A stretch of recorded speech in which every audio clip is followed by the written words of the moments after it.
저는 45살 이상우입니다. 중견기업에서 전략기획팀장으로 일하고 있죠. 평범한 직장인이라고 할 수 있겠네요. 아내 서진과 10살 딸 수진과 함께 작은 아파트에서 살고 있습니다. 제가 일에만 매달려 지내는 동안 서진은 육아와 집안일로 하루하루를 보내고 있었어요. 아침 7시에 나가서 밤 10시가 넘어 들어오는 제 모습을 보며 서진이 얼마나 외로웠을지 그때는 몰랐습니다. 저는 그저 가족을 위해 열심히 일한다고 생각했거든요. 그런 서진에게 변화가 찾아온 건 지난 봄이었습니다. 아파트 커뮤니티 게시판에서 탁구 동호회 모집 공고를 본 거죠. 처음에는 다이어트도 할 겸 운동 좀 해볼까 하며 가볍게 시작했어요. 저도 서진이 집에만 있지 말고 취미 생활을 가져보라고 응원했습니다. 사실 그때만 해도 서진이 좀 더 활기차게 지내면 좋겠다는 생각이었거든요. 서진은 점점 탁구에 빠져들었습니다. 처음엔 서투르게 라켓을 쥐고 공을 제대로 치지도 못했는데 몇 주 지나니 꽤 폼이 나더군요. 특히 우리 아파트 옆 동에 사는 정태호라는 남자와 자주 연습을 했어요. 나이는 저보다 1살 많고 동호회에서는 꽤 실력 좋은 선수로 통했습니다. 정태호는 키가 크고 인상이 좋은 편이었죠. 처음 인사를 나눌 때만 해도 그저 이웃사촌 정도로 생각했어요. 어느 날 저녁 서진이 유독 기분 좋은 표정으로 집에 들어왔습니다. 뺨이 발갛게 달아오른 채로 탁구복 차림 그대로였어요. 평소보다 눈빛이 반짝반짝 빛나는 것 같았죠. 오늘 정태호 씨가 뭐라고 했는지 알아? 서진 씨, 서브각도 되게 예쁘다고 하더라. 서진이 거울 앞에서 머리를 정리하며 혼잣말처럼 중얼거렸을 때 저는 단순한 격려라고 생각했습니다. 하지만 서진의 얼굴에 떠오른 미소가 유독 밝았던 걸 이제야 떠올려 보니 뭔가 달랐어요. 마치 오래간만에 누군가에게 인정받은 것 같은 그런 표정이었거든요. 서진은 탁구 이야기로 집안이 떠들썩해졌습니다.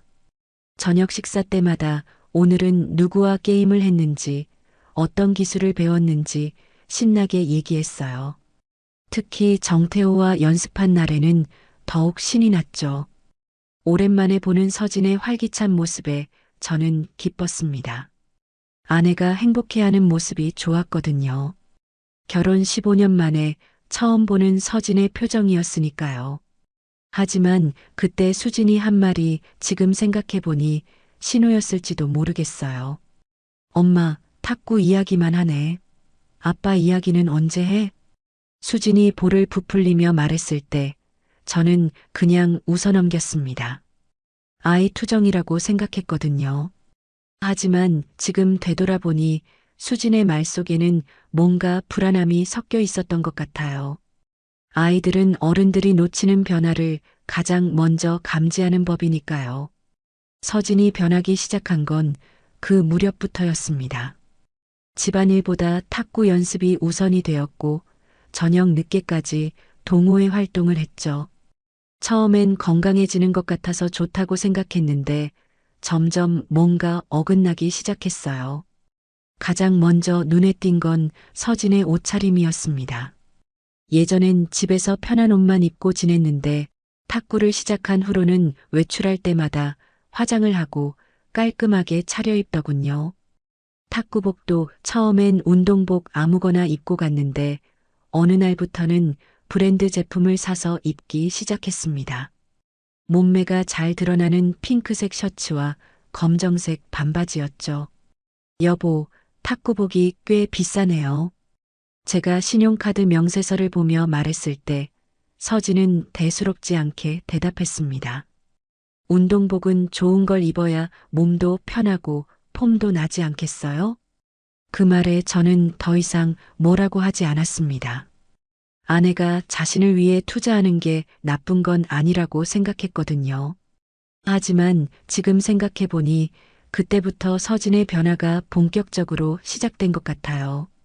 서진은 점점 집안일에 소홀해지기 시작했습니다. 예전엔 아침마다 도시락을 싸주고 저녁엔 집에서 기다리고 있었죠.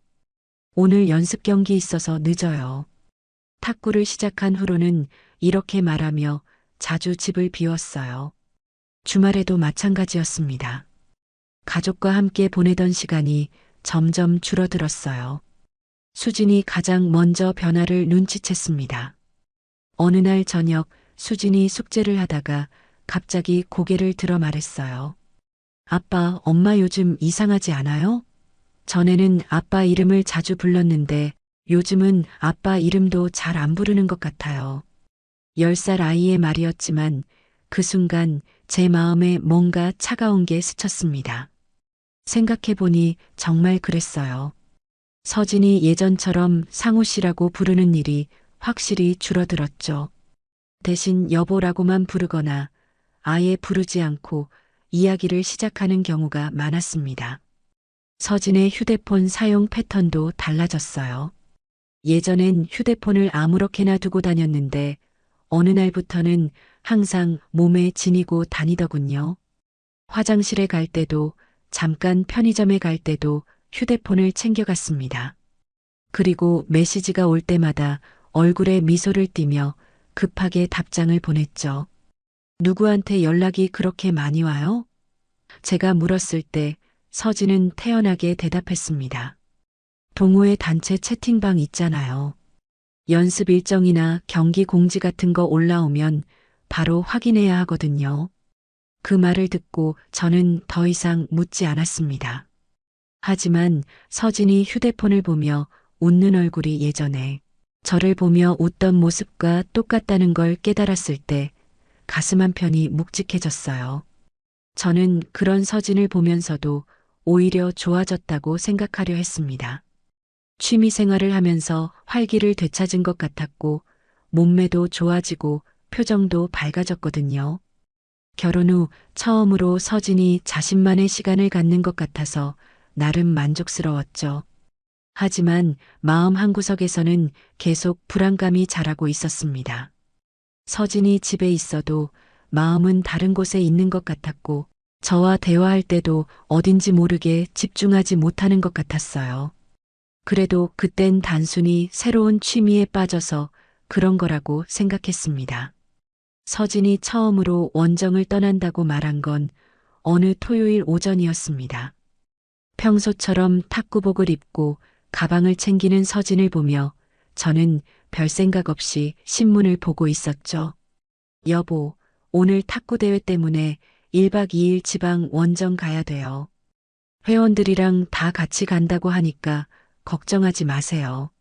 서진의 목소리는 평소와 다름없이 자연스러웠습니다. 하지만 뭔가 미묘하게 다른 느낌이 들었어요. 평소보다 말이 빨랐고 제 눈을 제대로 마주치지 않더군요. 어디서 하는 대회인데요? 춘천이요. 거기 체육관에서 하는 아마추어 대회라고 하네요. 처음 나가보는 건데 떨려요. 서진은 작은 가방 하나만 들고 현관으로 향했습니다. 평소 여행 갈 때보다 훨씬 가벼운 짐이었죠. 저는 그게 조금 이상했지만 별로 신경 쓰지 않았어요. 당일치기도 아니고 하룻밤만 자고 오는 거니까 짐이 적을 수도 있다고 생각했거든요. 조심해서 다녀와요. 대회 잘하고요. 네, 내일 저녁에 들어올게요. 서진이 나간 후 저는 수진과 함께 조용한 주말을 보냈습니다. 평소보다 한적한 집안에서 수진과 둘이 피자를 시켜 먹으며 영화를 봤죠. 수진은 엄마가 없는 게 신기한지 계속 물어봤어요. 아빠, 엄마 언제 와요? 내일 저녁에 온다고 했잖아. 엄마 탁구 잘 쳐요? 글쎄, 요즘 열심히 하니까 늘었을 거야. 하지만 그날 밤 저는 이상한 꿈을 꿨습니다. 서진이 어디론가 사라져버리는 꿈이었어요. 꿈에서 깨어났을 때 가슴이 답답했고 괜히 불안한 기분이 들었습니다. 그때까지만 해도 단순한 예감이라고 생각했죠. 다음 날 오후 서진이 돌아오기 전에 빨래를 정리하다가 우연히 서진의 옷장을 열게 되었습니다. 평소 서진이 여행 갈 때 챙겨가던 세면도구가 그대로 있는 게 보였어요. 그리고 서진이 가져간 가방이 평소보다 작았던 게 갑자기 신경 쓰이기 시작했습니다. 호기심이 생긴 저는 서진의 화장대 서랍을 열어봤어요. 평소 서진이 아끼던 화장품들이 몇 개 없어진 게 보였습니다. 특히 비싼 파운데이션과 립스틱이 없었죠. 탁구 대회에 나가는데 왜 화장품을 그렇게 많이 가져갔을까 하는 의문이 들었습니다. 그리고 결정적으로 제 마음을 흔든 건 서진의 속옷 서랍이었어요. 평소 서진이 입지 않던 레이스 속옷들이 없어진 게 보였습니다. 결혼기념일이나 특별한 날에만 입던 그런 속옷들이요. 탁구 대회에 나가는데 왜 그런 속옷을 가져갔을까요? 그 순간 제 머릿속이 하얘졌습니다. 뭔가 잘못되었다는 직감이 강하게 들었어요. 서진이 정말로 탁구 대회에 간 게 맞을까 하는 의심이 고개를 들기 시작했죠. 저는 급하게 휴대폰을 꺼내 서진에게 연락했습니다. 여보, 대회 어때요? 잘하고 있어요? 네, 지금 막 끝났어요. 생각보다 재미있네요. 서진의 목소리는 평상시와 똑같았습니다. 하지만 제 귀에는 뭔가 어색하게 들렸어요. 배경에서 들리는 소리도 체육관 같지 않았고 너무 조용했거든요. 다른 회원들은 어때요? 다들 잘하고 있나요? 네, 다들 열심히 하고 있어요. 내일 저녁에 들어갈게요. 통화를 끊고 나서 저는 한동안 멍하니 앉아 있었습니다. 뭔가 확신할 수는 없지만 서진이 거짓말을 하고 있다는 느낌이 강하게 들었어요. 그리고 그 거짓말 뒤에 정태호가 있을 거라는 예감도 함께요. 그날 밤 저는 거의 잠을 이루지 못했습니다. 서진이 정말 어디서 무엇을 하고 있는지 알고 싶었지만 동시에 알고 싶지 않기도 했어요. 진실을 마주할 용기가 없었거든요. 그런데 제가 참지 못하고 한 일이 있었습니다. 서진이 나간 후 불안감이 계속 커져서 휴대폰에 위치 추적 앱을 설치한 거죠. 사실 이런 짓을 한다는 게 스스로도 비열하다고 생각했지만 도저히 견딜 수가 없었습니다. 15년을 함께 산 아내를 의심한다는 게 얼마나 괴로운 일인지 아시나요? 일요일 오후 2시쯤 저는 위치 추적 앱을 확인해 봤습니다. 서진이 말한 춘천이 아니라 전혀 다른 곳에 있더군요. 경기도 가평의 한 모텔 앞이었습니다. 그 순간 제 머릿속이 하얘졌어요. 손이 덜덜 떨리면서 휴대폰을 제대로 잡을 수도 없었습니다. 저는 수진을 이웃집에 맡기고 급하게 차를 몰고 그곳으로 향했습니다. 평소 1시간 반 걸리는 거리를 1시간 만에 달려갔어요. 운전하는 내내 제 마음은 복잡했습니다. 혹시 제가 잘못 생각하는 건 아닐까, 서진이 정말 다른 이유로 그곳에 있는 건 아닐까 하는 희망과 불안이 교차했죠. 모텔에 도착해서 주차장에 차를 세우고 주변을 둘러봤습니다. 서진의 차는 보이지 않았지만 정태호의 차가 눈에 띄었어요. 검은색 SUV였는데 동호회에서 몇 번 본 적이 있었거든요. 그 순간 제 가슴이 쿵 하고 내려앉는 것 같았습니다. 모텔 로비 앞에서 1시간 넘게 기다렸습니다. 다른 투숙객들이 드나드는 모습을 보면서 제 마음은 점점 더 무거워졌어요. 이런 곳에서 서진이 나올 거라는 생각을 하니 속이 메스꺼웠습니다. 오후 4시쯤 모텔 입구에서 두 사람이 나오는 게 보였습니다. 서진과 정태호였어요. 두 사람은 자연스럽게 팔짱을 끼고 웃으며 이야기하고 있었습니다.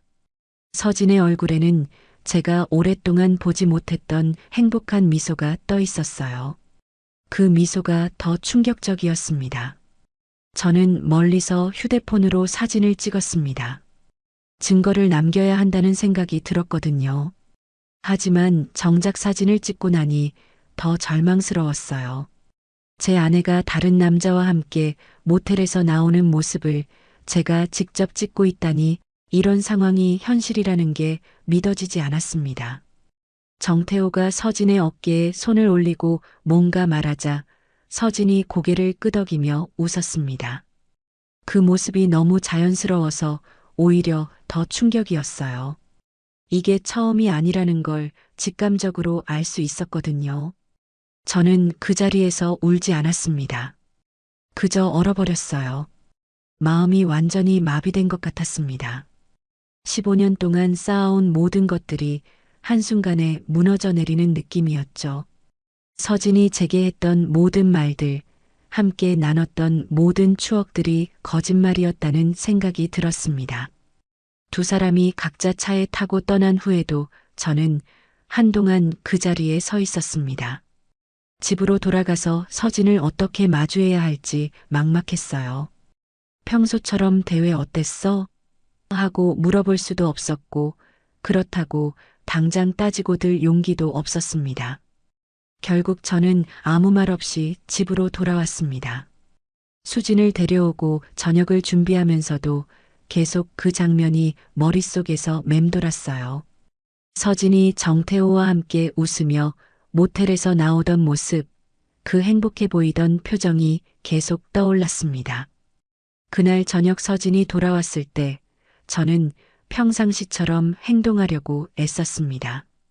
하지만 서진을 보는 제 시선이 예전과 같을 수는 없었어요. 서진은 아무것도 모르는 듯 평소와 다름없이 대회 이야기를 했습니다. 생각보다 재미있었어요. 다음에도 기회가 되면 또 나가보고 싶네요. 그 말을 들으며 저는 속으로 생각했습니다. 다음에도 정태호와 함께 갈 거냐고 묻고 싶었지만 참았어요. 아직 확실한 대화를 나눌 준비가 되지 않았거든요. 서진이 집으로 돌아온 다음 주 화요일 저녁이었습니다. 저는 더 이상 참을 수 없었어요. 며칠 동안 서진의 거짓말을 알고 있으면서도 모르는 척하는 게 너무 힘들었거든요. 서진이 평소처럼 탁구 이야기를 하며 저녁을 준비하는 모습을 보면서 가슴이 답답해서 견딜 수가 없었습니다. 서진이 설거지를 마치고 거실로 나와 소파에 앉았을 때 저는 말없이 휴대폰을 서진 앞에 내밀었습니다. 화면에는 모텔 앞에서 정태호와 함께 나오는 서진의 모습이 선명하게 담겨 있었죠. 그리고 위치 추적 기록도 함께 보여졌습니다. 서진의 얼굴이 순간 하얘졌습니다. 입을 벌린 채로 몇 초 동안 아무 말도 하지 못하더군요. 그 표정만 봐도 모든 게 사실이라는 걸 확인할 수 있었어요. 변명할 여지가 없다는 걸 서진도 알고 있었던 것 같습니다. 정태호 맞지요? 이혼합시다. 제가 차분하게 말했을 때 서진은 갑자기 울기 시작했습니다. 처음엔 흐느끼더니 나중엔 엉엉 소리를 내며 울었어요. 하지만 저는 더 이상 서진의 눈물에 마음이 흔들리지 않았습니다. 이미 마음의 결정을 내린 상태였거든요. 여보, 처음엔 진짜 탁구였어요. 정말로요. 근데 당신은 날 안 보잖아요. 서진이 눈물을 닦으며 말했지만 저는 그 말을 받아들일 수 없었습니다. 제가 일에 매달려 살았던 건 사실이지만 그것이 불륜을 정당화할 수는 없다고 생각했어요. 더구나 이웃집 남자와 모텔에 가는 것까지는 절대 용서할 수 없었습니다. 언제부터였어요? 제가 물었을 때 서진은 고개를 숙인 채 대답했습니다. 2달 전부터요. 처음엔 정말 탁구만 배우려고 했는데 정태호 씨가 친절하게 가르쳐 주시고 관심을 보여주셔서 기분이 좋았어요. 오랜만에 누군가가 저를 여자로 봐주는 것 같았거든요.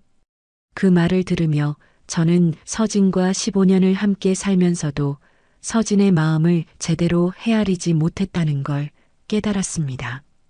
하지만 그렇다고 해서 배신을 정당화할 수는 없었어요. 결혼 생활에 문제가 있으면 대화로 풀어야 하는 거지, 다른 남자에게 위로를 받으러 가는 건 잘못된 일이니까요. 저는 이미 며칠 전부터 준비해둔 이혼 서류를 꺼내서 테이블 위에 올렸습니다. 그리고 변호사와 상담받은 내용들도 정리해서 보여드렸어요. 재산 분할과 수진의 양육권에 관한 내용들이었습니다. 수진이는 제가 키우겠습니다. 위자료는 요구하지 않을 테니 조용히 이혼합시다. 서진이 더욱 격하게 울기 시작했습니다. 수진이를 잃는다는 게 가장 힘든 일이라는 걸 알고 있었거든요. 하지만 저는 마음을 바꿀 생각이 없었습니다. 불륜을 저지른 사람이 아이까지 데려갈 수는 없다고 생각했어요. 수진이만은 놔주세요. 제발이요. 안 됩니다. 당신이 선택한 결과입니다. 그날 밤 서진은 짐을 싸서 집을 나갔습니다. 당분간 친정에 있겠다고 했지만 저는 더 이상 관심이 없었어요. 수진에게는 엄마가 잠시 할머니 집에 가신다고만 말했습니다. 아직 10살인 수진에게 진실을 모두 말할 수는 없었거든요. 서진이 나간 후 집안이 조용해졌습니다. 그동안 서진의 존재가 얼마나 컸는지 새삼 느낄 수 있었어요. 하지만 동시에 마음 한편으로는 홀가분한 느낌도 들었습니다. 더 이상 거짓말을 듣지 않아도 되고 의심하며 살지 않아도 되니까요. 서진이 집을 나간 지 석 달이 지났습니다. 그동안 서진은 정태호와 함께 살기 시작했다는 소식을 들었습니다. 동네 사람들 사이에서는 이미 소문이 다 퍼진 상태였죠. 처음엔 서진이 친정에 가 있다고만 알려졌지만 시간이 지나면서 진실이 드러났습니다. 동호회 사람들도 다 알게 되었고 아파트 주민들 사이에서도 수군거리는 소리가 들렸습니다. 수진에게는 아직 정확한 상황을 설명하지 못했습니다. 다만 엄마와 아빠가 잠시 떨어져 지내기로 했다고만 말했죠. 10살인 수진도 뭔가 심상치 않다는 걸 눈치채고 있었지만 다행히 큰 혼란 없이 지내고 있었습니다. 오히려 아빠와 둘이 지내는 시간을 즐거워하는 것 같기도 했어요. 하지만 서진과 정태호의 관계는 제가 예상했던 대로 흘러갔습니다. 처음 한두 달은 둘이 행복해 보였지만 곧 현실적인 문제들이 하나둘씩 드러나기 시작했죠. 정태호는 서진의 눈물과 감정적인 부담을 감당하지 못했습니다. 불륜은 스릴과 재미만 있을 때 달콤한 법이니까요. 실제 생활이 시작되면 책임과 의무가 따라오죠. 서진은 이혼 과정에서 위자료를 받지 못했고 수진의 양육권도 잃었습니다. 경제적으로 어려워진 서진에게 정태호는 점점 부담을 느끼기 시작했어요. 더군다나 정태호 자신도 이혼 소송을 당하면서 재산 분할과 위자료 지급으로 경제적 타격을 받았습니다. 정태호의 아내도 만만한 사람이 아니었거든요. 결국 정태호는 서진을 버렸습니다. 사귄 지 5달 만에 말입니다.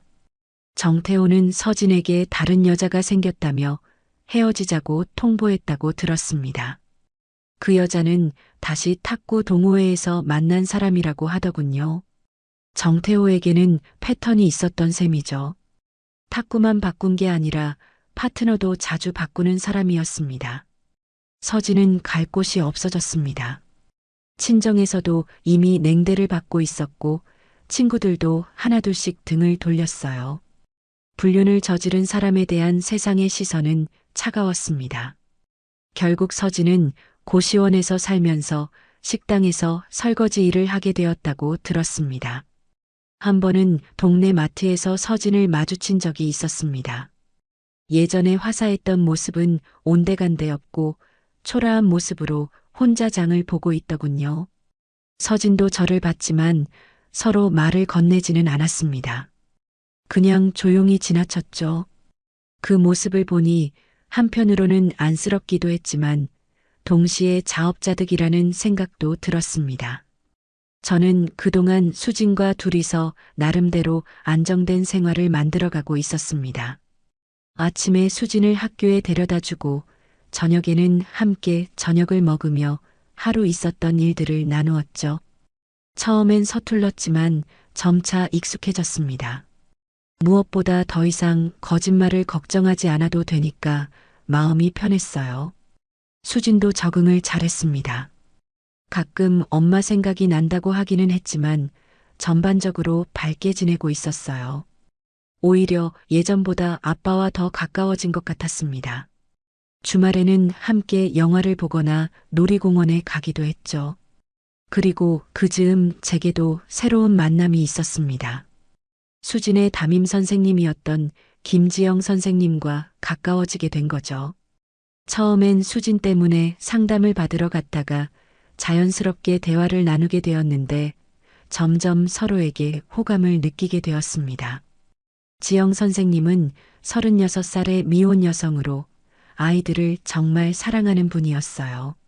몇 년이 지난 어느 봄날이었습니다. 저는 지영 선생님과 함께 수진을 학교에 데리러 가고 있었죠.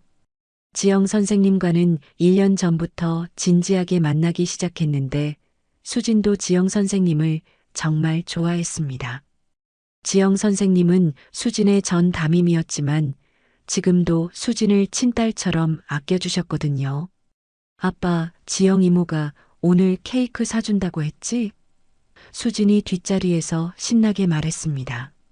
그래, 수진이 받아쓰기 100점 받은 것 축하하는 거야. 제가 룸미러로 수진을 보며 웃었죠. 지영 선생님도 미소를 지으며 말했습니다. 우리 수진이가 정말 열심히 했으니까 당연히 축하해줘야지. 그때 학교 정문 앞에서 익숙한 뒷모습이 보였습니다. 서진이었어요. 몇 년 만에 보는 서진의 모습은 많이 초라해져 있었습니다. 예전에 단정했던 모습은 온데간데였고 낡은 옷을 입고 있었죠. 머리도 제대로 손질하지 못한 것 같았고 전체적으로 지친 기색이 역력했습니다. 서진이 저희 차를 발견하고 다가왔습니다. 저는 차를 세우고 창문을 내렸죠. 서진의 얼굴에는 그리움과 후회가 뒤섞인 복잡한 표정이 떠 있었습니다. 수진 얼굴만이라도 볼 수 있을까요? 서진이 울먹이는 목소리로 말했습니다. 그 순간 저는 단호하게 대답했습니다. 지금 그 아이 앞에 나타나면 면접교섭건이고 뭐고 다시는 못 봅니다. 이건 마지막 경고입니다. 서진의 얼굴이 더욱 일그러졌지만 저는 마음을 바꾸지 않았습니다. 수진이 안정된 생활을 하고 있는데 갑자기 서진이 나타나서 혼란을 주고 싶지 않았거든요. 더군다나 서진이 선택한 결과였으니까 책임져야 한다고 생각했습니다. 저는 서진을 뒤로 하고 차를 출발시켰습니다. 룸미러로 보니 서진이 그 자리에 서서 저희 차를 바라보고 있더군요. 하지만 저는 뒤돌아보지 않았습니다. 이미 끝난 일이었고 지금 제게는 새로운 가족이 있었으니까요. 수진은 뒷자리에서 아무것도 모르는 채 지영 선생님과 즐겁게 이야기하고 있었습니다.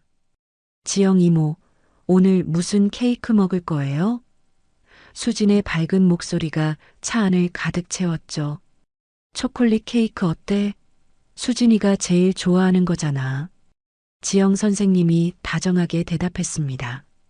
그 모습을 보면서 저는 올바른 선택을 했다는 확신이 들었습니다. 수진에게는 이렇게 안정되고 따뜻한 환경이 필요했어요. 서진이 과거에 저지른 실수 때문에 수진까지 상처받을 필요는 없었습니다. 집에 도착해서 저희는 함께 케이크를 준비했습니다. 지영 선생님이 미리 사온 초콜릿 케이크 위에 수진이 직접 초를 꽂았죠. 작은 초가 케이크 위에서 예쁘게 빛나고 있었습니다. 수진아, 소원 빌고 초 불어. 제가 말했을 때 수진이 눈을 감고 잠시 생각하더니 한 번에 초를 다 불었습니다. 무슨 소원 빌었어? 지영 선생님이 물었을 때 수진이 환하게 웃으며 대답했습니다. 아빠와 지영 이모가 계속 행복했으면 좋겠다고 빌었어요. 그 말을 들으며 저는 가슴이 따뜻해졌습니다. 수진이 정말 많이 성장했다는 걸 느낄 수 있었어요. 어려운 상황에서도 밝게 자라준 수진이 고마웠고 그런 수진을 함께 돌봐주는 지영 선생님도 감사했습니다. 저는 서진을 만났던 일을 지영 선생님에게 말씀드렸습니다. 지영 선생님은 조용히 들어주시면서도 제 판단을 지지해 주셨어요. 수진의 안정이 가장 중요하다는데 의견이 일치했거든요. 저는 조용한 카페에 앉아 지영 선생님과 수진과 함께 케이크를 나눠 먹고 있었습니다. 창밖으로는 따뜻한 봄 햇살이 들어오고 있었죠. 수진은 초콜릿 케이크를 한 입 베어 물며 행복한 표정을 짓고 있었고, 지영 선생님은 수진의 입가에 묻은 크림을 닦아주고 있었습니다. 수진아, 케이크 위 초 다시 불자. 우리 진짜 새 출발이니까. 제가 말하자 수진이 고개를 끄덕이며 다시 초에 바람을 불었습니다. 작은 촛불이 꺼지면서 연기가 하늘로 올라갔죠. 그 모습을 보면서 저는 진정한 평화를 느꼈습니다. 지난 몇 년간의 혼란과 고통이 모두 정리된 것 같았습니다. 지영 선생님은 제 손을 살짝 잡으며 미소를 지었습니다. 그 따뜻한 손길에서 저는 진정한 사랑을 느낄 수 있었어요. 서진과의 관계에서는 느끼지 못했던 안정감과 신뢰가 있었습니다. 지영 선생님은 저와 수진을 진심으로 아껴주었고, 저희도 지영 선생님을 가족처럼 여기고 있었거든요. 아빠, 지영 이모와 정말 결혼할 거예요? 수진이 갑자기 물었습니다. 저는 지영 선생님과 눈을 마주치며 웃었습니다. 사실 저희는 이미 결혼에 대해 진지하게 이야기를 나눈 상태였어요. 수진에게 새로운 엄마를 만들어주고 싶었고, 지영 선생님도 그것을 원하고 있었습니다. 그래, 수진이가 좋다면 곧 가족이 될 거야. 수진의 얼굴이 환하게 밝아졌습니다.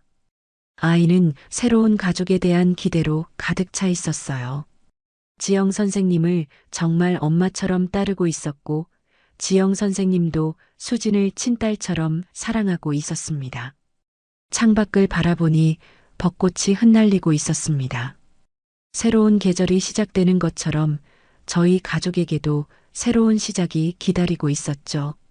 서진과의 결혼 생활에서 경험했던 배신과 고통은 이제 과거의 일이 되었습니다. 그 아픈 경험이 있었기 때문에 지금의 소중함을 더욱 깊이 느낄 수 있는 것 같았어요.